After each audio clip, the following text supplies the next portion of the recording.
How to change PayPal transfer to instant.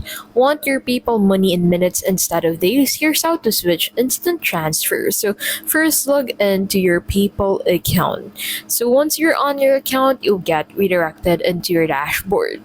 Now from here, go ahead and select more and then select send or request. So from here, you'd be able to have the option to send money to whomever you want to send it. And then once you click on that, that would take you into the section where you can select whom you want to send or request this money to. And then select that contact and then go ahead and enter the amount of money that you want to instantly transfer from you to this specific person. And then once you have entered that, click on send.